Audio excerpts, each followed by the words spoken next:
베드로전서 3장 1절에서 12절 말씀 제가 봉독하겠습니다. 아내들아 이와 같이 자기 남편에게 순종하라. 이는 혹 말씀을 순종하지 않는 자라도 말로 미함지 않고 그 안에 행실로 말미암아 구원을 받게 하려 함이니 너희의 두려워하며 정결한 행실을 봄이라. 너희의 단장은 머리를 꾸미고 금을 차고 아름다운 옷을 입는 외모로 하지 말고 오직 마음에 숨은 사람을 온유하고 안정한 심령에 섞지 아니할 것으로 하라. 이는 하나님 앞에 값진 것이니라. 전에 하나님께 소망을 두었던 거룩한 부녀들도 이와 같이 자기 남편에게 순종함으로 자기를 단장하였나니 사라가 아브라함을 주라 칭하여 순종한 것 같이 너희는 선을 행하고 아무 두려운 일에도 놀라지 말라. 놀라지 아니하면 그의 딸이 된 것이니라. 남편들아 이와 같이 지식을 따라 너희 아내와 동거하고 그를 더 연약한 그릇이요 또 생명의 은혜를 함께 이어받을 자로 하라. 귀히 여기라. 이는 너희 기도가 막히지 아니하게 하려 함이라. 마지막으로 말하노니 너희가 다 마음을 같이하여 동정하며 형제를 사랑하며 불쌍히 여기며 겸손하며 악을 악으로 욕을 욕으로 갚지 말고 도리어 복을 빌라. 이를 위하여 너희가 부르심을 받았으니 이는 복을 이어받게 하려 하심이라. 그러므로 생명을 사랑하고 좋은 날 보기를 원하는 자는 혀를 금하여 악한 말을 그치며 그 입술로 거짓을 말하지 말고 악에서 떠나 선을 행하고 화평을 구하며 그것을 따르라. 주의 눈은 의인을 향하시고 그의 귀는 의인의 간구에 기울이시되 주의 얼굴은 악행하는 자들을 대하시느니라 하였느니라. 아멘. 오늘은 생명의 은혜를 함께 이어받을 자라는 제목으로 우리 함께 말씀을 살펴보겠습니다. 베드로는 계속해서 하나님의 자녀가 된 자로서 우리가 어떻게 이 땅을 살아가야 되는지를 설명하고 있습니다. 우리가 하나님의 자녀이지만 이 땅에서는 우리가 서로 간에 어떤 이해관계 또 어떤 권위의 관계 안에든지 그런 특정 관계 안에서 살아가게 됩니다. 그럴 때 믿는 자들은 어떤 태도를 나타내 보여야 하는지를 베드로는 계속해서 강조하고 있습니다. 처음에는 왕이나 총독 등 어떤 사회적 권위 아래 있을 때 어떤 태도를 보여야 되는지를 말했습니다. 그리고 지난 시간에는 종이 주인에게 어떤 태도를 보여야 되는지도 말했습니다. 오늘은 가장 가까운 관계인 아내와 남편과의 관계에서 어떤 태도를 보여야 하는지를 강조하고 있습니다. 먼저 오늘 본문 1절과 2절 말씀을 보겠습니다.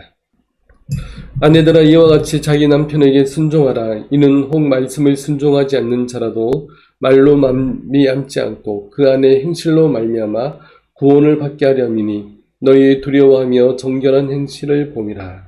아멘.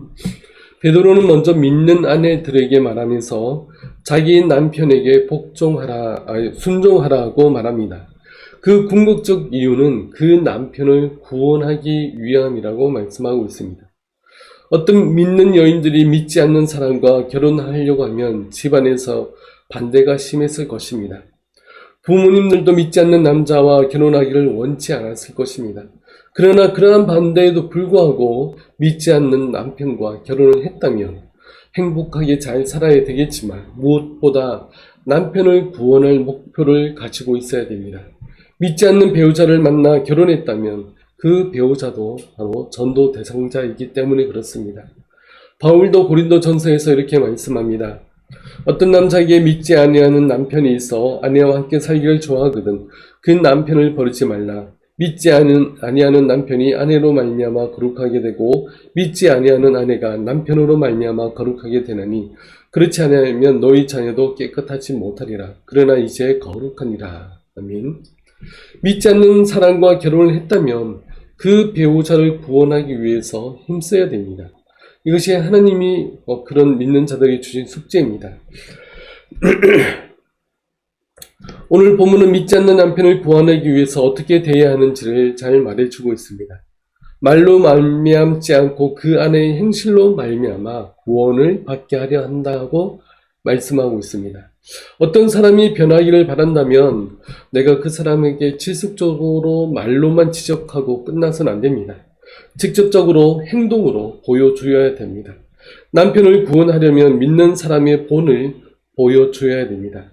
그 행실을 2절에서 더욱 구체적으로 설명하는데 2절 말씀을 다시 한 번 더 보겠습니다. 너희의 두려워하며 정결한 행실을 봄이라. 이렇게 말씀합니다. 두려워하는 모습은 하나님을 경외하는 모습을 가리킵니다. 하나님이 어떤 분이신지를 알고 그렇게 믿고 행하는 모습을 보여주라는 겁니다.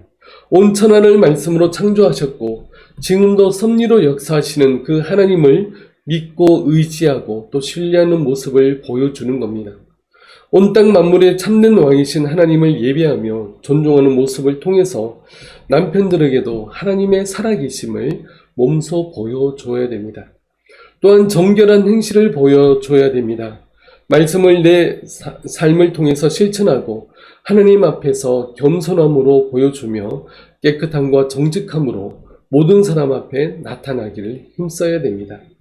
그러면 믿지 않는 남편도 믿는 아내를 통해서 살아계시며 역사하시는 그러한 하나님을 간접적으로 보게 되고 또 믿게 될 것입니다. 그 역할이 각 믿는 아내들에게 있습니다. 하나님께서 나에게 맡기신 사명으로 알고 믿는 남편들 앞에서 순전하고 순결한 모습을 통해서 남편을 구원하는 우리 모든 믿는 아내들 되시길 바랍니다. 남편을 전도하는데 내가 오랫동안 기도했더니 안 되더라. 아무리 말을 해도 안 듣더라라고 포기하지 말고 정말로 그럴 것인 하나님을 두려워하며 존중하며 하나님을 경배하는 모습을 보여줌으로 말미암아 남편들이 내 아내가 믿는 하나님이 정말 살아계시는 분이시구나 라는 것을 믿기까지 힘쓰는 우리 모두가 되시길 바라겠습니다. 그리고 아내의 정결한 행실이 어떠한지를 그 다음 구절에서 구체적으로 설명합니다. 3절과 4절 말씀을 보겠습니다. 너희의 단장은 머리를 꾸미고 금을 차고 아름다운 옷을 입는 외모로 하지 말고 오직 마음에 숨은 사람을 온유하고 안정한 심령에 섞지 아니할 것으로 하라. 이는 하나님 앞에 값진 것이니라. 아멘. 아내들이 외모로 자신을 꾸미는 것보다 내면적으로 자신을 더욱 잘 가꾸라는 말씀입니다. 아내들이 외모를 꾸미는 것은 본질적으로 나쁘거나 악한 것이 전혀 아닙니다. 그러나 외모에만 몰두해서는 안 됩니다. 베드로는 눈에 보이는 것보다 눈에 보이지 않는 것을 더욱더 가꾸기를 힘쓰라고 지금 강조하고 있습니다. 사무엘상 16장에서도 하나님께서 이렇게 말씀하십니다. 여호와께서 사무엘에게 이르시되 그의 용모와 키를 보지 말라. 내가 이미 그를 버렸노라. 내가 보는 것은 사람과 같지 아니하니 사람은 외모를 보거니와 나 여호와는 중심을 보느니라 하시더라. 아멘. 하나님도 사람이 외모를 보시고 판단하시고 결정하시는 것이 아니라 하나님은 사람의 중심을 보십니다. 아내들도 남편들에게 외모로 나타내 보기를 힘쓰기보다는 정결한 심령과 그 온유한 성품을 더욱 기르는 데 힘써야 하는 것은 이것이 바로 하나님 앞에 값진 것이기 때문에 그렇습니다. 우리는 하나님이 무엇을 더 기뻐하실까? 하나님이 원하시는 방향은 무엇일까? 하나님은 무엇을 더 가치 있게 생각하실까를 우리도 항상 생각해야 됩니다. 그래서 하나님이 기뻐하시고 원하시는 길로 나아가기를 힘써야 됩니다. 그 길이 험하고 어렵고 또 시간과 비용이 많이 걸리는 길이라 할지라도 우리는 과감하게 그 길로 나아가야 됩니다. 하나님 앞에 값진 길과 방향으로 나아갈 용기가 충만하도록 우리가 하나님께 기도하며 또 그 길로 나아가길 힘쓰는 우리 모두가 되시길 바라겠습니다. 남편들에게 공고하는 구절은 단 한 구절입니다. 7절 말씀입니다. 남편들아 이와 같이 지식을 따라 너희 아내와 동거하고 그를 더 연약한 그릇이요 또 생명의 은혜를 함께 이어받을 자로 알아 귀히 여기라. 이는 너희 기도가 막히지 아니하게 하려 함이라. 아멘. 남편들에게 전하는 말씀은 이 단 한 구절이지만 여기는 많은 의미가 담겨져 있습니다. 오늘날보다는 이 당시에 남녀 차별이 훨씬 심했습니다. 심하게는 여자는 집에서 키우는 가축 정도로 생각하는 사람들도 많이 있었습니다. 대부분 경제활동은 남편들이 하고 남편들이 대체로 힘도 쓰고 세고 사회를 이끌어가고 있었기 때문에 또 더 그러했습니다. 그런 남편들에게 아내는 더 연약한 그릇이라고 말합니다. 여기서 연약하다는 것은 원어로 힘이 없다, 약하다는 뜻입니다. 여기서 연약하는 것은 단순히 근력이 부족하고 덩치도 작아서 약하다는 뜻이지 도덕적으로 더 문란하다거나 지식적으로 뒤떨어진다는 뜻은 전혀 아닙니다. 사실 여자도 남자와 동일하게 귀하게 여김을 받아야 됩니다. 왜냐하면 생명의 은혜를 함께 이어받을 자이기 때문에 그렇습니다. 아내들도 동일하게 예수 그리스도의 사역으로 말미암아 구원을 받았습니다. 예수 그리스도의 피는 남자와 여자를 상관없이 노인과 어린아이가 상관없이 동일하게 받는 은혜입니다. 우리가 이 땅에서 같이 있는 이유는 예수님의 피값으로 말미암아 우리의 모든 죄를 사하심을 받았기 때문에 그렇습니다. 그렇다면 아내들도 예수님의 피값으로 말미암아 구원을 받은 존재이기 때문에 동일하게 귀하게 여겨져야 됩니다. 우리는 하나님 앞에서 또 신앙 안에서 다 동등합니다.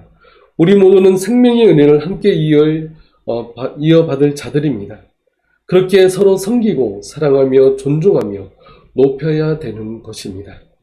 그리고 만약에 남편들이 아내들을 귀하게 여기지 않는다면 하나님께서 귀를 막으시고 그들의 기도를 듣지 않으실 것입니다. 오늘 본문 10절에서 12절 말씀은 시편 34편을 인용한 말씀인데 오늘 본문 10절에서 12절 말씀을 먼저 보겠습니다. 그러므로 생명을 사랑하고 좋은 날 보기를 원하는 자는 혀를 금하여 악한 말을 그치며 그 입술로 거짓을 말하지 말고 악에서 떠나 선을 행하고 화평을 구하며 그것을 따르라. 주의 눈은 의인을 향하시고 그의 귀는 의인의 간구에 기울이시되 주의 얼굴은 악행하는 자들을 대하시느니라 하였느니라. 아멘. 베드로는 구약 성경을 굉장히 많이 인용하고 있습니다. 고기 잡는 것밖에 몰랐고 말보다 주먹이 먼저 나가는 그런 베드로였지만 구약 성경을 열심히 읽고 적용해서 이렇게 베드로 전후서를 기록한 말씀을 보면 대단한 것 같습니다. 오늘날을 사는 우리 역시 구약 성경을 열심히 읽고 우리가 우리 삶에서 적용점을 찾아서 삶의 지혜를 찾아야 됩니다. 구약은 오래된 글이라 치부하지 말고 열심히 읽어서 하나님의 뜻을 발견하고 그 뜻대로 행하는 우리 모두가 다 되었으면 좋겠습니다. 베드로가 방금 이 본문에서 인용한 성경은 시편 34편인데 그 중에서 15절과 16절 말씀을 보겠습니다. 여호와의 눈은 의인을 향하시고 그의 귀는 그들의 부르짖음에 기울이시는도다. 여호와의 얼굴은 악을 행하는 자를 향하사 그들의 자취를 땅에서 끊으려 하시는도다. 아멘. 하나님의 귀는 의인의 간구에 귀를 기울이시지만 악행하는 자들에 대해서는 하나님께서 엄정하시고 환한 얼굴로 그들을 대하십니다. 선과 공의를 행하지 않는 자들에 대해서는 하나님께서 그들의 기도를 듣지 않으신다고 말씀합니다.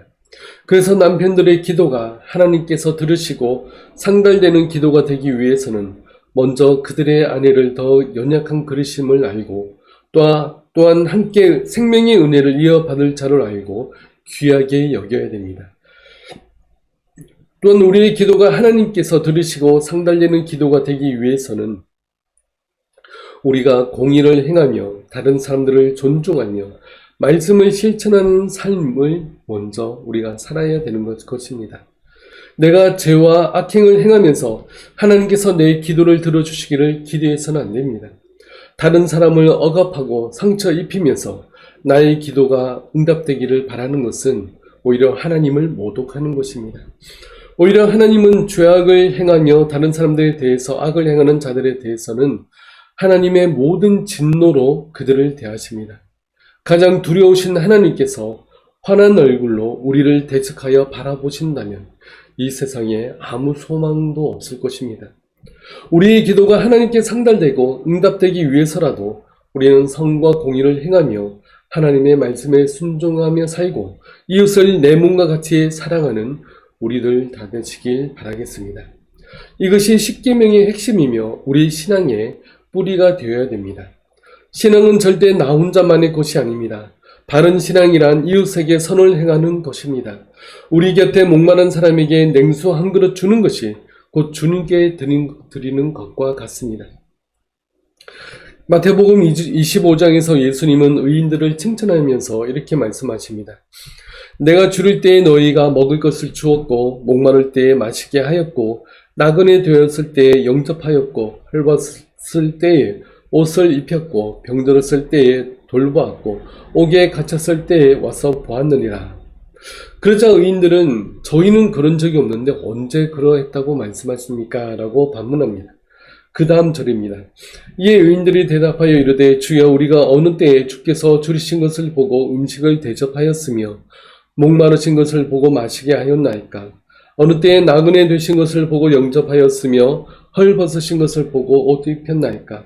어느 때에 병드신 것이나 옥에 갇히신 것을 보고 가서 배웠나이까 하리니. 이에 예수님께서 대답하십니다. 그 다음 절에 이렇게 말씀합니다. 내가 진실로 너희에게 이르노니 너희가 여기 내 형제 중에 지극히 작은 자 하나에게 한 것이 곧 내게 한 것이니라. 아멘. 지극히 작은 자 하나에게 한 것이 곧 주님께 한 것입니다. 우리는 항상 주님을 섬기며 높이며 송축한다고 하면서 내 주위에 지극히 작은 자는 무시하고 모른 척하고 외면한다면 그것은 결코 주님을 위한 것이 아닙니다. 정말 주님을 위한다면 내 주위에 지극히 작은 자 한 사람을 우리가 섬길 수 있어야 됩니다. 그들에게 목마르면 마실 물을 주고 배고프면 음식을 대접하고 병에 들었으면 가서 돌보아야 됩니다. 이것이 주님을 올바로 섬기는 우리의 자세가 되어야 됩니다. 이와 같이 내 이웃을 내 몸과 같이 사랑하도록 힘쓰는 우리 모두가 되시길 바라겠습니다. 오늘 본문 8절 말씀을 보겠습니다. 마지막으로 말하노니 너희가 다 마음을 같이하여 동정하며 형제를 사랑하며 불쌍히 여기며 겸손하며. 지금까지 어떤 특정 대상들에게 계속해서 베드로는 권면해 왔지만 여기서는 너희라고 부르면서 지금까지 모든 대상들을 통틀어서 말합니다. 어떤 면에서는 지금까지의 결론이라 말할 수 있습니다. 베드로는 먼저 신자들끼리 마음을 같이 하라라고 권면합니다. 마음을 같이 하는 것은 같은 뜻과 목적을 가지고 함께 나아간다는 뜻입니다. 교회 공동체는 마음을 같이 해야 됩니다. 한 교회가 어떤 뜻을 세웠다면 함께 그 목표를 향해서 나아가야 됩니다. 교회들은 해마다 강조하는 점이 다릅니다. 어떤 때는 전도와 선교에 더 관심을 가지기도 하고 어떤 때는 교회 건축과 성장에 더 관심을 갖기도 하며 또 어떤 때는 지역사회 섬김에 더 관심을 갖기도 합니다. 우리는 교회 공동체의 일원입니다. 그렇기에 마음을 같이하여 한 마음을 품고 나아가는 것이 필요합니다.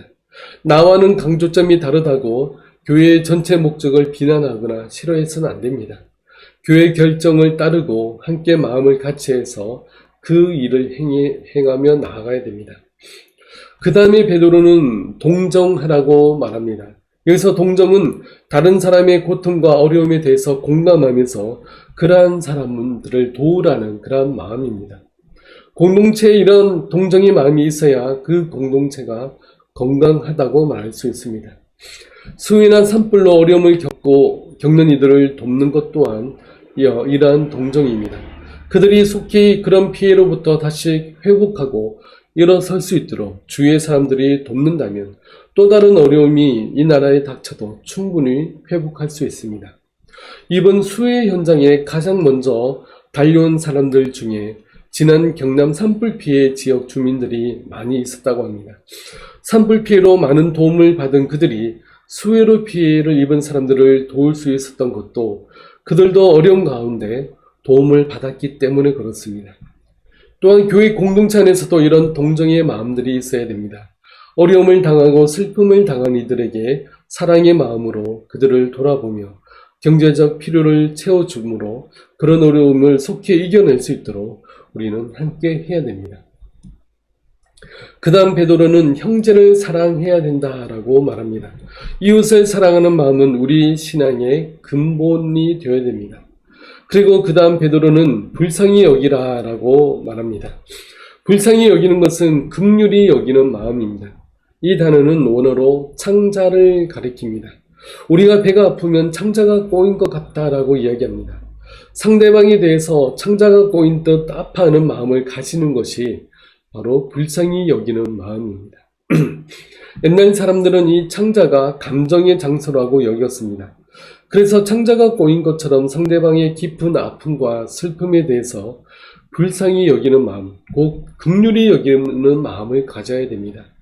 이러한 불쌍히 여기는 마음을 서로 품는다면 우리는 한 명도 외로움을 당하거나 따돌림을 당하지 않고 서로 깊은 공감을 유지할 수 있을 것입니다.